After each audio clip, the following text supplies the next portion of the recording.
Hi, everyone. Thank you so much for spending your lunch with me today. And if you're joining from the West Coast, good morning. Just a quick note, for the remainder of the presentation, I will be referring to inclusion, diversity, equity, and accessibility as IDEA. And if you forget, don't worry, there will be a small text box in the bottom left corner for the duration of the presentation to remind you. Before we begin, I'd like to start by acknowledging that Montreal is situated on the traditional territory of the Kanien'kehá:ka, a place which has long served as a site of meeting and exchange amongst many First Nations. As we gather today to discuss the principles of IDEA, I recognize that these conversations are deeply tied on the ongoing need to acknowledge and address the historical and present-day impacts of colonization. The IDEA principles we aim to capture and apply in our work must also center the voices, experiences, and rights of Indigenous peoples, ensuring that their knowledge, traditions, and lived experiences are respected and integrated into all aspects of our research, education, and community engagement. Today, I'd like to provide some context on what CanSolve CKD is, how IDEA currently exists within the network, why we wanted to conduct an IDEA audit, and how we carried out the audit, and lastly, discuss next steps moving forward. But before we dive in, I'd like to recognize that there is no single perfect method for measuring or embodying IDEA, and this presentation will outline our approach as a network, but IDEA itself cannot be measured once or captured perfectly. Instead, it requires an ongoing and evolving process shaped by the community that brings it to life. One of the many valuable lessons I've learned while working with CanSolve is the concept of building the plane as we fly it. For those of you who might be perfectionists, I know this is a bit of an annoying reminder and reality, but I truly believe that when it comes to IDEA work, it's especially important to try now and perfect later. That said, I also want to acknowledge that this presentation is a little bit more text heavy than I usually prefer. And my goal is for this to serve as a standalone document for reflection and hopefully as a reference for anyone looking to measure IDEA. So I apologize in advance for the eyesore, but I hope it'll be worth it in the end. CanSolve CKD is Canada's largest ever kidney research initiative, and it is one of 5 networks that is established through the National Strategy for Patient-Oriented Research to focus on chronic diseases. It is a national partnership of kidney patients and their caregivers, researchers, healthcare providers, and policymakers, and they create resources and tools that enhance Canada's ability to lead innovative kidney health research. On the next slide, I'd like to share a video from Charles Cook, who is a 2-time transplant recipient who also sits on the IDEA Advisory Committee. In this video, Charles will be sharing his experience as a patient partner with CanSolve. And if you're interested in hearing more stories like Charles, you can scan the QR code next to the video with your phone camera. Hi, I'm Charles Cook from Kitchener, Ontario. What brought me here was the opportunity to share my experience as a kidney patient. And what I've learned over my journey is that sharing my experiences for someone who's behind me in their journey can help them along to hopefully have a smoother journey of their own. As far as the PGC goes, this has been a great opportunity to meet everyone in person. I joined a few months ago and actually got to sit and talk with other members of the governance circle, got to shake hands, hugs, that stuff that made it real. And by contributing my experience with all the topics that we discussed yesterday, I felt like I was really a part of it because what I had to say, people listened to, and hopefully it can be used to help other patients in the future. Being involved with CanSolve, I got involved through the Gardner's Grove project. And that was the first time I was ever in a large audience where I could share my story. And again, I was hoping that by sharing my story, it could benefit others.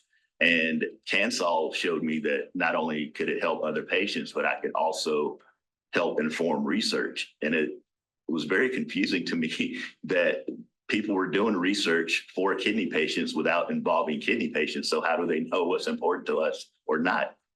Now, from CanSolve, probably one of the most rewarding things I've ever done is a project called TAP, the Transplant Ambassador Program, that I got involved in that directly allowed me to share my experiences through my kidney journey with other patients. I think patients should know right from the beginning, if you're diagnosed with kidney disease, it's going to be a long road, but it doesn't have to be the end of the road. You can live with it. I'm living proof. Everybody in the group, has survived with kidney disease. And we want to share our knowledge with you to make it a little bit easier as a patient coming along behind us. I wanted to highlight some of the reasons why I believe CanSolve has done a phenomenal job at patient engagement and at embodying IDEA. The example I've chosen today is what they call the Learning Tree, which is a suite of training programs to help network members enhance patient-oriented research skills and knowledge. And it has 5 branches, which were based off of findings of a 2017 survey of the greatest training needs in patient-oriented research. Some examples of the branches addressing the greatest training needs includes Kidney Pro, and this resource helps patients better understand the research process and landscape in Canada. Storytelling for Impact, which is a module which is designed to help patient partners write their stories around 2 moments of care that they wish to share, along with a call to action for improving kidney care. That always sounds like a nice Dr. Seuss riddle. The Learning Pathway, which aims to help researchers and patient partners build respectful partnerships with Indigenous peoples. Patient Engagement Toolkit, and this helps research teams communicate, identify common goals, and define roles for patients. And lastly, the knowledge translation principles, and this is a knowledge translation talk, so I won't go too much in depth on this, but this involves creating and applying knowledge in ways that maximize the effectiveness of health services and products. And if you're interested in any of these resources, please make sure to scan the QR code with your phone camera. Okay, so admittedly, showing you one of CanSolve's resources first is a bit of a backwards approach to giving you a clear understanding of what CanSolve is all about. So I'm going to zoom out just a little bit and present their 4 pillars, and hopefully you'll see how my example, the Learning Tree, exemplifies the aims identified in these 4 pillars. All right. So CanSolve has 9 patient-identified projects that span across 4 pillars. The first pillar is advancing Indigenous cultural competency. The second pillar is supporting capacity building and partnerships for sustainable patient-oriented research. The third pillar is conducting implementation science projects to mobilize, sustain, and scale up these 9 project interventions. And the last pillar, which is of interest to me, is diversifying the kidney research environment to address IDEA principles. And this last pillar here is what we'll be focusing on for the rest of the presentation. But again, before we dive into IDEA, we need to zoom out just a little bit more. CanSolve launched in 2016, and what we now refer to as Phase 1 focused on driving a culture change in Canadian nephrology research. So here we were generating new knowledge about kidney disease and care and building resources and infrastructure to enhance kidney research and care. And then just 2 years ago in 2022, Phase 2 began, and in 2023, the IDEA audit was officially formalized. All right, so why did CanSolve need an IDEA audit? We've already seen how successful CanSolve has been in conducting patient-oriented research. So what's the need for an audit? The problem is that IDEA principles are increasingly recognized as essential in research, yet methods to meaningfully quantify and embed these principles at a network level remain underdeveloped.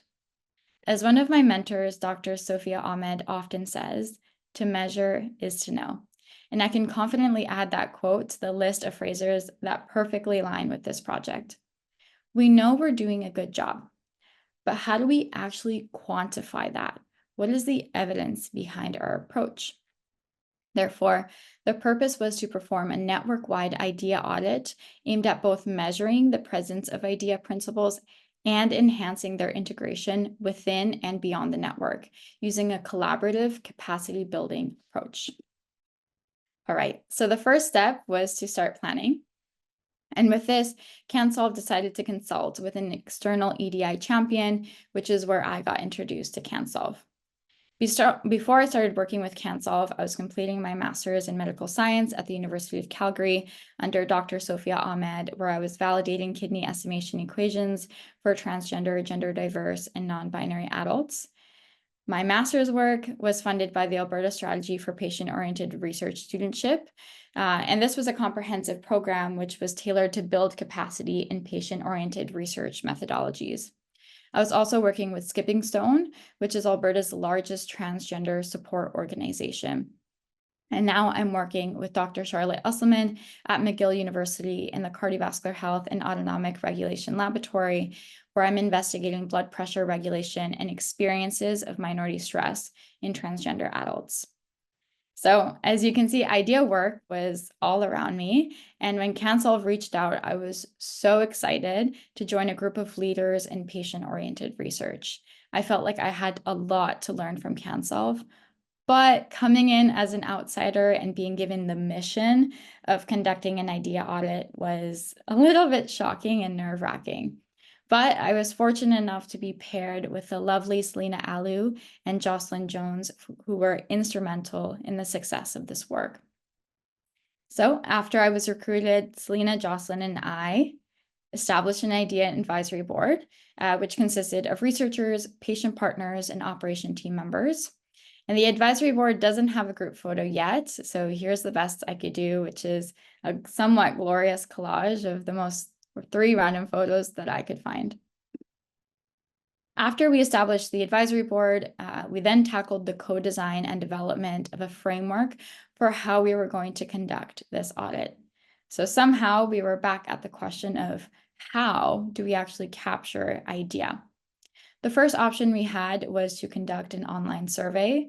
So here we would distribute a survey with quantitative and qualitative questions to gather broad input on overall idea experiences and needs. The advantages to this was scalable, anonymous, relatively easy to analyze, and relatively accessible to a larger audience. And the second option that we were tossing around was to conduct an interactive workshop session. So this would involve facilitating structured virtual workshops that would include guided discussions on idea topics.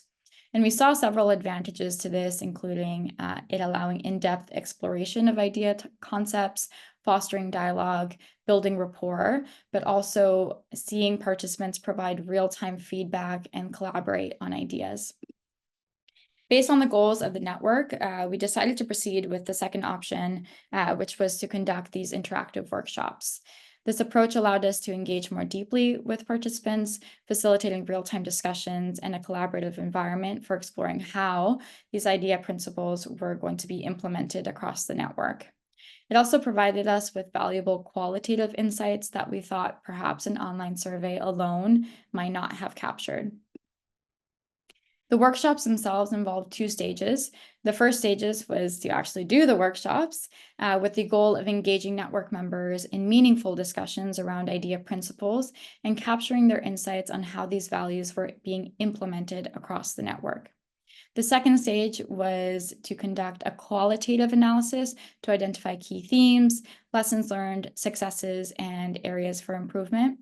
And the ultimate goal of this analysis was to use the data from the idea audit to guide the conclusion of phase 2 and inform the initial planning for phase 3 of CanSolve's work. So no pressure. The structure of the workshops itself was quite straightforward, and we began with a brief introduction where we defined the goals of the workshop and provided clear definitions of each idea term. Additionally, we conducted a demographics poll to better understand who is missing from the table. And while we didn't report on the results of this poll, it was instrumental in guiding our recruitment efforts to ensure that there was intentional and diverse representation in future stages of the work. The remainder of the workshop focused on brainstorming the main strengths of the network and identifying future directions for improvement within each component of idea. So this is what the participant screen would look like during the workshops. We used an online platform called Mural, which Mo actually introduced me to. And here participants would log in anonymously through a link provided during the session. Once they were logged in, participants had several ways to engage. They could double click, and add sticky notes like the one you see here. They could type in the Zoom chat, or they can unmute their mic and contribute verbally. And we would begin each session by discussing the first idea component, inclusion, redefining the term, and opening the floor to conversations about strengths and future directions. And after about 20 minutes, we would move on to the next component, diversity, and so on through equity and accessibility. It's important to note that although we addressed each idea component separately, the goal wasn't to analyze the data strictly by these categories. Instead, the aim was to give participants an opportunity to reflect on idea within different contexts. And I believe this approach allowed for a more holistic discussion, as drawing a strict line between these idea concepts can sometimes oversimplify the complexity and sometimes the nuance of the conversation. So this is what the mural platform looked like after one of the sessions. So once the virtual session was complete, we would share a link to this filled-in mural board with all participants, as well as anyone that was involved in the email chain that couldn't attend the session. And this allowed everyone the opportunity to add more sticky notes after reflecting on the session, but this part was completely optional. And I think this gave participants extra time to think about and contribute further ideas they might have missed during the live session, or, if they weren't able to attend at all. The next step was to actually hold these workshops. And so we held 7 workshops with 3 cohorts, 19 patient partners, 17 researchers and clinicians, 13 operations staff. And I do want to note that the first couple of workshop sessions were held with participants from the same cohort, so all patient partners or all researchers and clinicians or all operations staff. But the later sessions included a mix of different cohorts.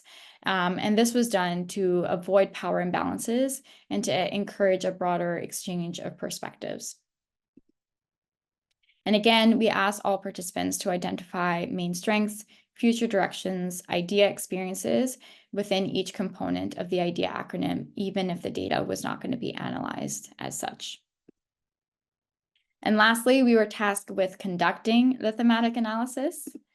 And so here we compiled all 441 sticky notes, and we generated codes for each. And so these codes were then used to generate themes and subthemes. And here on the screen, I show you a very, very early rendition of how I tackled the large table shown on the last slide. And this was also done on the mural platform, thank you, Mo, and allowed me to really group things together in the early stages of coding. It was much easier than doing something in a linear format. When it came to developing codes, themes, and subthemes for this project, I decided to involve our advisory board. But I'll admit, I felt really uncomfortable asking them. I had over 400 entries and over 20 pages of data, and I was hesitant to add to anyone's workload, especially our patient partners. I worried about burdening them with such an extensive task that, was overwhelming to me. And I was a researcher, so imagine that. But to my surprise, not one, but 2 patient partners, along with 3 operation team members, offered to look at the data and help with coding and drawing conclusions. That experience and that moment taught me a lot about patient-oriented research, which is to communicate openly and let others decide if they're able to contribute instead of making that choice for them. Ironically, this was something that came up during the workshops. When I met with researchers and clinicians, they often shared a concern about not wanting to burden patient partners with extensive tasks. However, when I would speak to the patient partners themselves, they expressed a strong desire to learn and take on more responsibility. So again, this was a bit ironic that in conducting the analysis for these workshops, I experienced firsthand the themes that I was reporting on. And so the next steps was to engage in capacity building mentoring. So here I met with patient partners to explain the goals of coding, discuss different approaches, and let them choose their preferred method for coding. For example, one patient partner created summaries of what they felt were the most important takeaways, while another patient partner coded line by line and built themes and sub-themes. And so the same went for our operation team members. And so what I think about this is I initially thought this was an impossible ask, and it turned out to be one of the project's greatest strengths, because now our advisory board members could actively shape the themes and sub-themes and giving them a deeper connection to and understanding of the recommendations that we ultimately develop as the results of this audit. After developing our themes and sub-themes, we created a general report, which is shown here. And so this is actually being finalized this month. So very excited to have this finally in PDF print. We don't print things anymore. But our goal with this document was to create a lay-friendly version that would be easy to understand, highlight our strengths, and provide an overview of how IDEA will shape the network moving forward. And the recommendations in this report cover everything from time zone challenges to broader questions on the sustainability of IDEA within the network. And I think this really captures how dynamic conversations we were having. So again, we were, debating how accessible are meetings in the AM if you are in the West Coast and if they're based on the East Coast, or, what is the sustainability of Consult? How can we have more patient partners connect with more patient partners? So very dynamic conversations. I do want to note that in the generation of this general report, we did struggle a lot with language, and we didn't want this report to come across as a list of all the things that we still needed to do and were missing. We wanted this to, stand alone as a document showing our success, but also embracing the fact that we're nowhere near perfection and that there's always more that we could do. And that's a little bit of a tricky subject to do when, you are going to give this to people who have put so much time and energy and love into this network. Okay, for the next 5 slides, I want to give a huge disclaimer that the results are going to be extremely text heavy. And again, the goal isn't to go through them in detail, but rather to use them as a reference for some of our successes, lessons learned, and recommendations which we've developed. And hopefully in watching this back or obtaining the slide deck, this level of detail will be useful to you if you're looking to implement or embody IDEA principles within your network, department, or even in your individual lab. And before we dive into the details, I want to note that the data is organized into 3 main themes and 4 sub-themes. And so these themes and sub-themes represent the key areas of focus and insight that emerged from our work.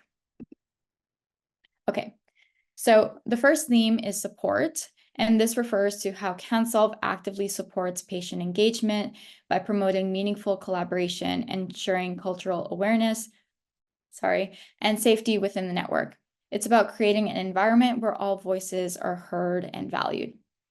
The second theme is access. So this theme focuses on accommodations made to allow members to attend meetings and participate in training opportunities. It also includes efforts to expand the understandings of the network, ensuring that everyone has the tools that they need to engage fully. And finally, the last theme is outreach. And outreach is about broadening the network's reach, ensuring diverse recruitment and representation, engaging in knowledge dissemination activities. And it also includes efforts to extend beyond the network and implement mentorship and peer engagement strategies to further support community growth and connection. The first sub-theme under support is people, participation, and representation. And this sub-theme highlights how important it is to ensure diverse voices are included and empowered within the network. Some of our key successes in this area include elevating Indigenous voices and ways of knowing, ensuring diverse representation in team composition, and fostering patient partner empowerment and leadership. However, we also recognize that there is a need to increase diversity further, especially in terms of representation. Moving forward, our recommendations focus on intentional representation, meaning we should make deliberate efforts to include diverse groups in all aspects of the work. Additionally, developing outreach programs, which will ensure we reach a broader range of individuals and communities to, again, ensure more inclusive participation. The second sub-theme under support is supportive environment and community. And this theme captures how we create positive, inclusive environment where individuals feel connected and supported. Some of our successes here include fostering a strong sense of community and ensuring a supportive environment where peer support thrives and there is safety in communication. We've also worked on making accommodations to support accessibility, but that said, we've learned that there's still more work to do. For example, we need to provide additional accommodations around accessibility and create more opportunities for deeper connections within the community. We also need to be mindful of mitigating patient partner burnout. Our recommendations focus on several key areas. First, we want to create more opportunities for patient partners to communicate directly with patients, allowing for stronger, more meaningful connections. We also recommend expanding on ongoing anti-racism and trauma-informed training to ensure everyone feels safe and supported. And additionally, we need to explore measures to avoid burnout by offering offline and asynchronous participation options, flexible scheduling, and encouraging mandatory breaks and holidays. Finally, it's essential to uphold a clear shared understanding of time commitments and boundaries to ensure that no one is overwhelmed. While we were collecting this data, again, we were experiencing some of these themes, and I'll talk a little bit later about why I think these workshops were a great exercise in capacity building. But while we were talking about these time zone challenges and that we have a pan-Canadian network and we have these recurring meetings that for the people in the West Coast was nice in the morning, but for the people on the East Coast, it was, later at night, it was during dinner, it was during their dropping their kids off at school, or picking them up from school. A lot of operations team members and patient partners brought back the discussions from the IDEA workshop back to their own committees, and they actually established, reoccurring meetings with alternating time zones. So it really showed that a lot of CanSolve members had a lot of buy-in in IDEA principles, and they had a lot of interest in actually embodying these principles outside of the workshop. The subtheme under access is governance and structure. And so this focuses on how the network is organized and how it supports participation. And some of our key successes here include creating a non-hierarchical structure that encourages collaboration, providing strong administrative support, and investing in capacity building to empower all members. However, we've learned that there are areas of improvement, of course, particularly when it comes to managing meetings and time zones, like I just discussed, and ensuring adequate recognition of contributions and finding sustainable ways to maintain CanSolve's momentum. Additionally, onboarding new patient partners has proven to be an area that requires further attention. I do again want to know about the onboarding. When we were having these discussions in the IDEA workshops, members that attended these workshops then brought this back to the operation team's member who, before the data and the results of this workshop were even released to CanSolve, they already started working on making onboarding material more accessible. And so to address these challenges, our recommendations include establishing feedback mechanisms to better address workload issues and offer more support to members. And again, we also suggest developing a network of networks by partnering with other initiatives to share resources and strategies. It's also important to leverage new sources of funding to ensure sustainability and growth. On the onboarding front, which they've already are on the way to tackle, we recommend offering materials in multiple formats to meet diverse needs and refining check-in procedures to capture feedback from new members about their onboarding experiences and ensuring that's as smooth and as effective as possible.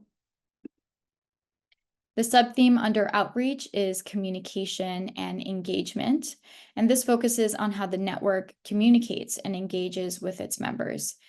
Some of the successes in this area include promoting openness and discussion, facilitating both virtual and in-person connections, organizing successful in-person events, and effectively communicating our successes to the broader community.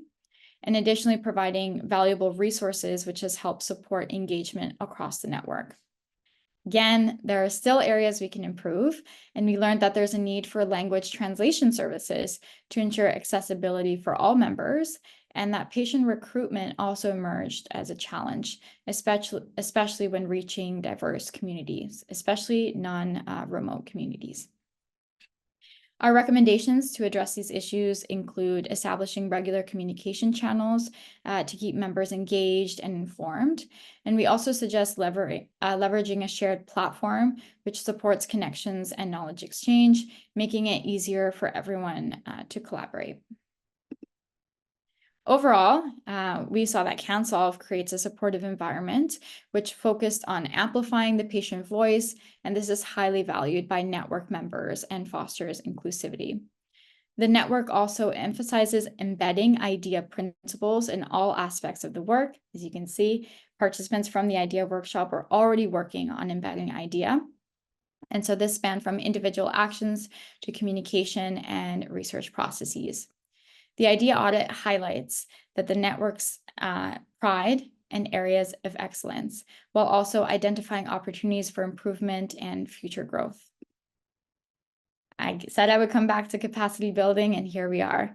Capacity building, I think, was incorporated throughout multiple stages of the project, in planning, during analysis, and during the dissemination and implementation within our advisory board, but also within the participants of the workshops themselves, and hopefully in the future to all CanSolve members. And at each stage, we actively engaged network members in identifying both gaps and strengths, which help build a shared commitment to IDEA values. And this process equipped participants with practical skills that they can apply within their own roles to apply these principles. The audit also sparked dynamic conversations. Again, we were talking about time zone differences, but also how can we sustain the network and its initiatives? How can we make sure that people are obtaining and uptaking the resources that we develop? And so this fostered a deeper understanding and collaboration across the network. And although we saw success in the virtual interactive workshops, there are, of course, some limitations that we encountered. And this included some privacy concerns. And hopefully we address this by providing offline opportunities for participation. So sending that online mural link. And of course, virtual engagement has all of its challenges, same as this presentation today. It would be much different if we were all together in a big room in person. So this introduces technical barriers and limited nonverbal communication cues. So body language and facial expressions. Right now, I can't see any of your facial expressions, but sometimes that allows us to gauge more where the discussion is going and interpret the results. And so, of course, this makes it harder to fully connect. And additionally, there were challenges and time zone differences, which also showed up in the results of the audit, and availability issues as well. In conclusion, I think it's important to support a network-wide commitment to active learning to stay current and continually adapt our practices. This includes us not only sharing our publications, results, process, reports, presentations, but also promoting learning opportunities across the network. We also aim to create a comprehensive list of best how-to documents, a practices glossary, a resource library, and hopefully these will provide clear guidance and resources for everyone that's involved in embodying IDEA. And to wrap up, I want to leave you with a positive message about the journey we've been on with the IDEA audit. As we've seen today, CanSolve has made incredible strides in patient engagement and IDEA work, but there's always room for growth. Like I mentioned earlier, one of the guiding principles at CanSolve is the idea of building the plane as we fly it. And this metaphor captures the essence of how we approach IDEA. taking action, learning, and improving along the way. It's not always perfect, but it's through this process that we make meaningful progress. The work we've done with the idea audit reflects this approach. We engage in constant learning, adaptation, and improvement. And it's about trying things out, reflecting, and refining as we go. And while I think we've accomplished a lot, this is really just the beginning. And with the insights gathered from the audit, we now have the tools to continue evolving and fostering a truly inclusive, equitable, and diverse environment for all. And I'm excited to continue this work with CanSolve. Thank you, CanSolve, for keeping me along the journey. And I hope all of you are just a little bit more excited about IDEA. And before I conclude, I would like to take a moment to acknowledge the incredible contributions of the members of the IDEA Advisory Board. I've learned so much from working alongside them, and I want to extend a heartfelt thank you for all of them and their time, their wisdom, and their passion for this work. And this project would not have been possible without their involvement. So thank you so much. And last but not least, thank you all for your time and for your interest in IDEA. It's been a pleasure sharing this journey with you, and I now welcome any questions or thoughts you may have. Thank you.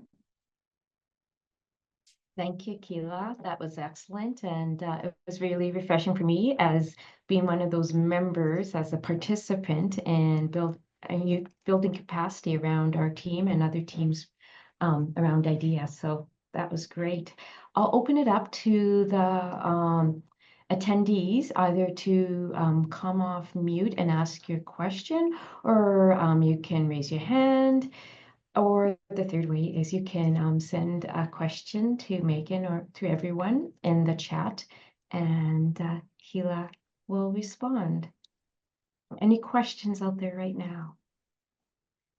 People are thinking That about. was a little bit of information overload, but. Well, you know what? I'll start, Keila, around the idea around IDEA, but the whole thing around this, you put out the, maybe you could give an example as one of those recommendations or strategies around under the theme support about outreach programs. So have you experienced that either through the CanSolve work or the work you do with your research in transgender and gender diverse populations about these, what does that look like for a strategy for these outreach to support the membership? Yeah. So I think our outreach is a little bit of a tricky topic because it's not only about the approach, but it's also the planning before the approach and then the follow-up after. My experience has been to really learn from the community and have some of the members of the community that you would like to engage with in a broader scale, and have those members of the community kind of guide that work and guide that outreach strategy. And I think CanSolve so far has done a phenomenal job in that within the Indigenous community and Indigenous outreach. Within my transgender, gender diverse, and non-binary work, I would say absolutely the same thing is true. It's all about intention and open communication and transparency with what is the goal that you hope to achieve with doing this outreach, and kind of establishing a mutual ground and a mutual understanding for why something like this is important. While I was attending the American Society of Nephrology conference, there was a speaker, and he said that he was involved within the ACB community, the African, Caribbean, and Black community. And so they themselves were also a member of that community, and they still felt that when they would do this outreach, that they would experience this hesitancy or this lack of trust in healthcare providers or in anyone that was interested in conducting research or, engaging with the community that held these clinical positions. And so they said that, the community really wants to know that you are not only serious about this, but you're committed and that you care. And so a strategy that they recommended was they actually went to local churches that had a larger representation of ACP individuals. And they not only went once, they went multiple times, and they shared their message multiple times within the community to, again, establish that trust and to establish that, that commitment. And so really meeting at the level of the community and seeing what they value and what they trust, and kind of using that to guide the outreach strategies. I hope that. Thanks, that's great. No, that's great to hear those examples. I'm going to go back to the attendees. Any questions, comments, Keila? All quiet.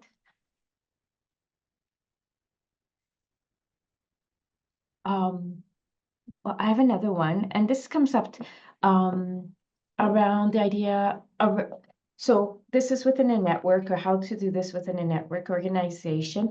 And as a project in CanSolve, I know we're health services research, so we can apply this, and it feels natural to apply the concepts around IDEA.